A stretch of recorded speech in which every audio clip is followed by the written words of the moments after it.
Ibrani pasal 4. Sebab itu, baiklah kita waspada, supaya jangan ada seorang di antara kamu yang dianggap ketinggalan. Sekalipun janji akan masuk ke dalam perhentiannya, masih berlaku. Karena kepada kita diberitakan juga kabar kesukaan, sama seperti kepada mereka. Tetapi firman pemberitaan itu tidak berguna bagi mereka, karena tidak bertumbuh bersama-sama oleh iman dengan mereka yang mendengarnya. Sebab kita yang beriman akan masuk ke tempat perhentian, seperti yang ia katakan.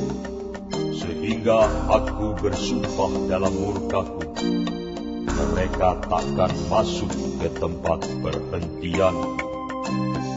Sekalipun pekerjaannya sudah selesai sejak dunia dijadikan.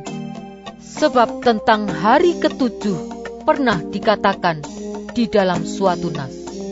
Dan Allah berhenti pada hari ketujuh dari segala pekerjaannya. Dan dalam nas itu kita baca, Mereka takkan masuk ke tempat perhentianku. jadi sudah jelas bahwa ada sejumlah orang akan masuk ke tempat perhentian itu. Sedangkan mereka yang kepadanya lebih dahulu diberitakan kabar kesukaan itu, tidak masuk karena ketidaktaatan mereka. Sebab itu, ia menetapkan pula suatu hari, yaitu hari ini ketika ia setelah sekian lama berfirman, dengan perantaraan Daud seperti dikatakan di atas. Pada hari ini, jika kamu mendengar suaranya, janganlah keraskan hatimu. Sebab andai kata Yosua telah membawa mereka masuk ke tempat perhentian, pasti Allah tidak akan berkata-kata kemudian tentang suatu hari lain. Jadi masih tersedia suatu hari perhentian, hari ketujuh bagi umat Allah. Sebab barang siapa telah masuk ke tempat perhentiannya, ia sendiri telah berhenti dari segala pekerjaannya, sama seperti Allah berhenti dari pekerjaannya. Karena itu, baiklah kita berusaha untuk masuk ke dalam perhentian itu, supaya jangan seorang pun jatuh karena mengikuti contoh ketidaktaatan itu juga. Sebab firman Allah hidup dan kuat, dan lebih tajam daripada pedang bermata dua manapun. Ia menusuk amat dalam, sampai memisahkan jiwa dan roh, sendi-sendi dan sumsum. Ia sanggup membedakan pertimbangan dan pikiran hati kita. Dan tidak ada suatu makhluk pun yang tersembunyi di hadapannya. Sebab segala sesuatu telanjang dan terbuka di depan mata Dia, yang kepadanya kita harus memberikan pertanggungan jawab. Karena kita sekarang mempunyai imam besar agung yang telah melintasi semua langit, yaitu Yesus anak Allah. Baiklah kita teguh berpegang pada pengakuan iman kita. Sebab imam besar yang kita punya bukanlah imam besar yang tidak dapat turut merasakan kelemahan-kelemahan kita. Sebaliknya sama dengan kita. Ia telah dicobai, hanya tidak berbuat dosa. Sebab itu, marilah kita dengan penuh keberanian menghampiri tahta kasih karunia, supaya kita menerima rahmat dan menemukan kasih karunia untuk mendapat pertolongan kita pada waktunya. Ibrani pasal 5. Sebab setiap imam besar yang dipilih dari antara manusia ditetapkan bagi manusia dalam hubungan mereka dengan Allah, supaya ia mempersembahkan persembahan dan korban karena dosa.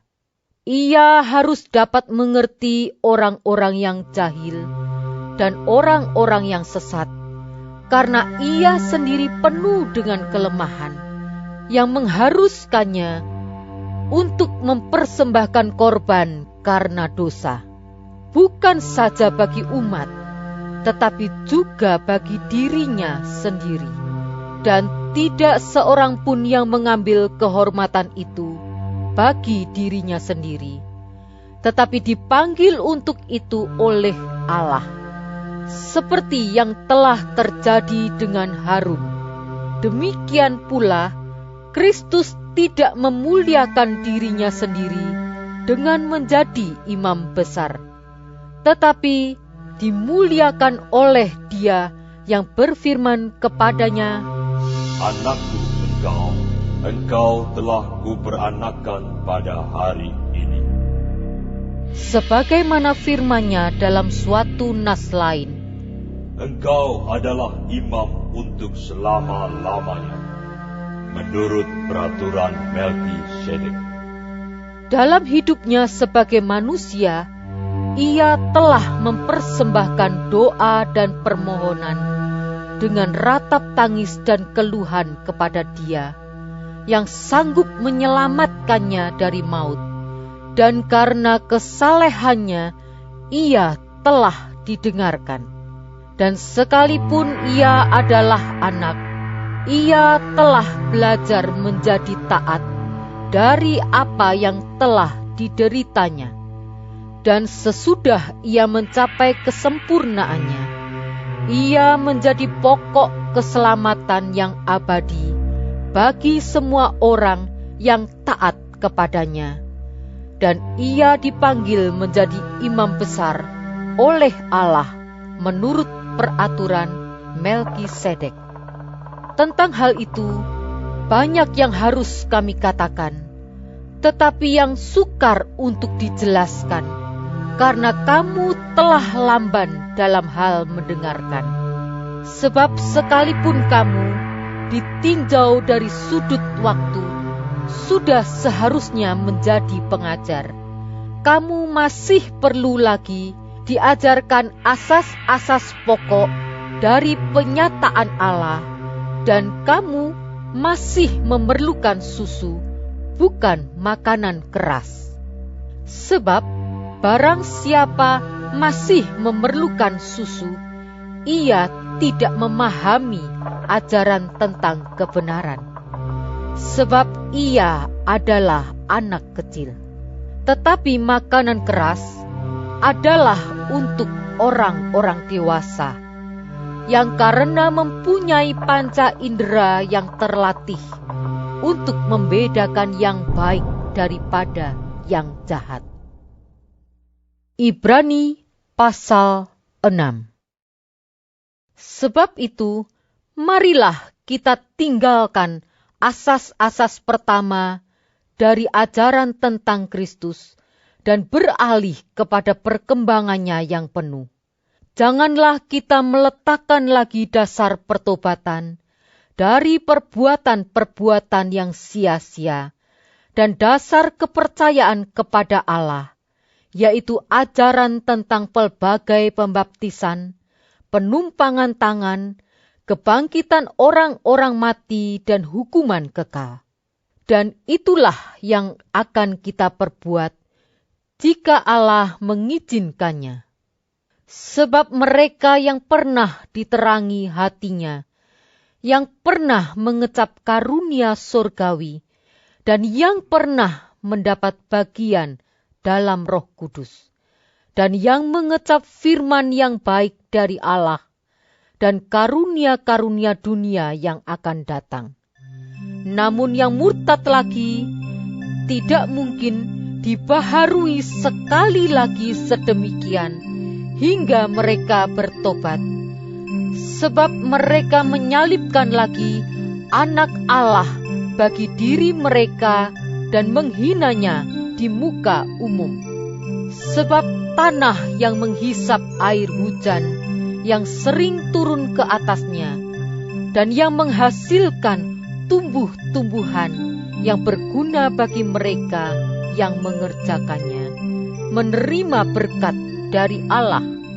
Tetapi jikalau tanah itu menghasilkan semak duri dan rumput duri, tidaklah ia berguna dan sudah dekat pada kutuk yang berakhir dengan pembakaran.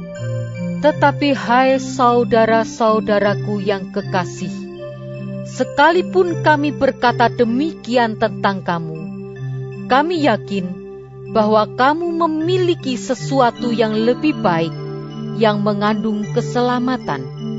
Sebab Allah bukan tidak adil, sehingga ia lupa akan pekerjaanmu dan kasihmu yang kamu tunjukkan terhadap namanya oleh pelayanan kamu kepada orang-orang kudus yang masih kamu lakukan sampai sekarang.